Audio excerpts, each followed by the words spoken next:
Monsieur le Président, Mesdames et Messieurs les députés, ainsi que vous l'avez rappelé tout à l'heure, Monsieur le Président de l'Assemblée nationale, avant d'interrompre notre séance, un attentat ignoble a été commis ce matin en la basilique Notre-Dame à Nice aux alentours de 9 h. 3 de nos compatriotes ont été assassinés à l'arme blanche dans des circonstances abjectes. En ces moments tragiques, nos premières pensées vont à leurs familles, à leurs proches, aux paroissiens de Nice, mais aussi plus largement à toute la communauté catholique qui a été frappée à dessein en plein cœur. Je veux leur dire ici, Mesdames et Messieurs, que la nation partage leur douleur et leur immense émotion. Cette attaque, aussi lâche que barbare, endeuille le pays tout entier. Je veux aussi, Mesdames et Messieurs les députés, saluer devant vous l'intervention immédiate de nos forces de sécurité intérieure,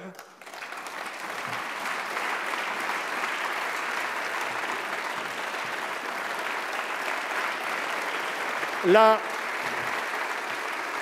police nationale,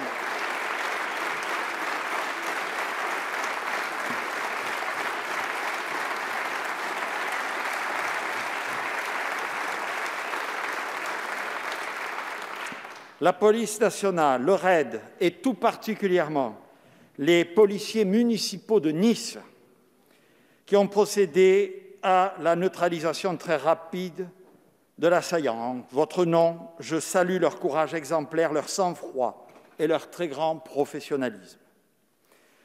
Je me suis donc rendu, dès mon départ de l'Assemblée nationale, à la cellule de crise au ministère de l'Intérieur, présidée par le Président de la République pour faire un point de situation sur ces faits ignobles, et le Président de la République s'est rendu sur place. Le procureur national antiterroriste s'est saisi. La réponse du gouvernement sera ferme, implacable et immédiate. J'ai d'ores et déjà décidé de porter le plan Vigipirate au niveau urgence attentat sur l'ensemble du territoire national. Le Président de la République a convoqué un Conseil de défense et de sécurité nationale pour demain matin.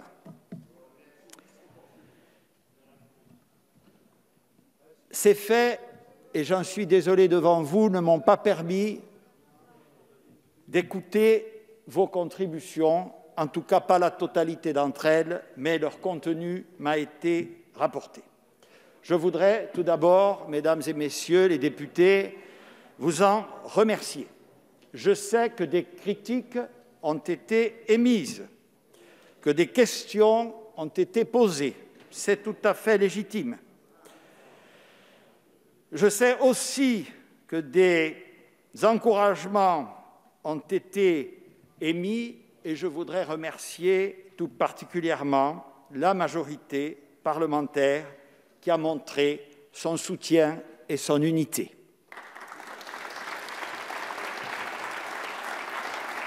Dans le rôle qui est le mien, il ne m'appartient pas de polémiquer.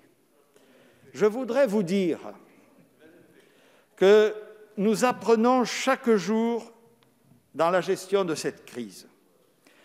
Je voudrais vous dire que celles et ceux qui croient à des recettes miracles ou qui recourent à des formules péremptoires sont bien loin de la complexité du sujet qui nous occupe.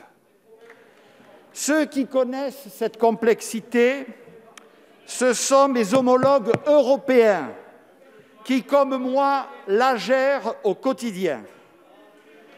Et je vous le dis en toute simplicité, Mesdames et Messieurs les députés, si nous avons soi-disant raté le déconfinement en France, alors il a été raté partout.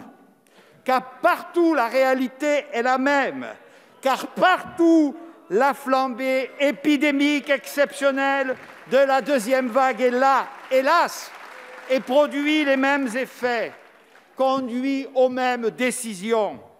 Que je sache, pour l'avoir entendu, ce que je comprends parfaitement dans plusieurs interventions, il n'y a pas qu'en France qu'on ferme les hôtels, les cafés, les restaurants, les salles de spectacle, partout en Europe, partout. Qui peut croire que nous n'avons pas besoin de nos petits commerces, de nos bars et restaurants qui concourent à l'art de vivre de la France, de nos établissements culturels et sportifs, si utiles en période de crise.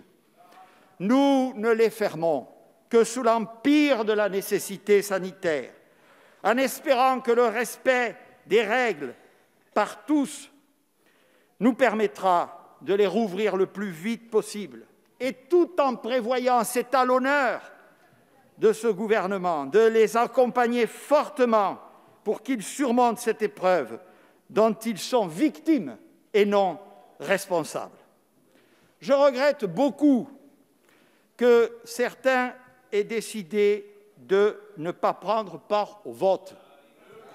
C'est certes leur droit le plus absolu, mais quand la Maison France est dans la difficulté, on doit prendre ses responsabilités.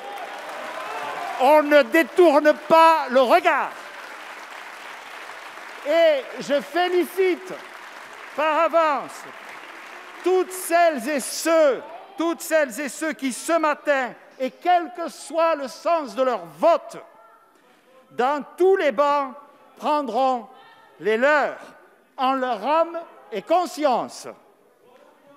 Face à la vague épidémique, vous avez l'occasion de bâtir une digue démocratique contre le risque de désunion nationale. Je sais que je vous propose des mesures très difficiles, que ces mesures ne font pas le lit de la popularité du gouvernement. Mais mon souci n'est pas de plaire, ni de me prêter au jeu des commentaires et des petites phrases de tous les sachants et autres observateurs qui se répandent dans les plateaux de télévision et m'abreuvent de leurs conseils. Mon rôle et celui du gouvernement, c'est d'être à côté des soignants qui sont, eux, sur le terrain, à la manœuvre, qui font face avec courage à cette deuxième vague, comme ils l'ont fait lors de la première. Mon rôle, c'est d'être à côté de nos concitoyens que la crise économique, consécutive à cette terrible crise sanitaire, risque de plonger et plonge déjà dans le chômage, dans la précarité et dans le désarroi. C'est le cœur du rôle de l'État. Et voyez-vous, mesdames et messieurs les députés, plus que jamais, je crois en l'État. Dans ce travail très difficile, mais aussi exaltant, le pays a besoin de dirigeants politiques à la hauteur. Le pays a besoin d'une représentation nationale responsable et offensive. Je vous remercie.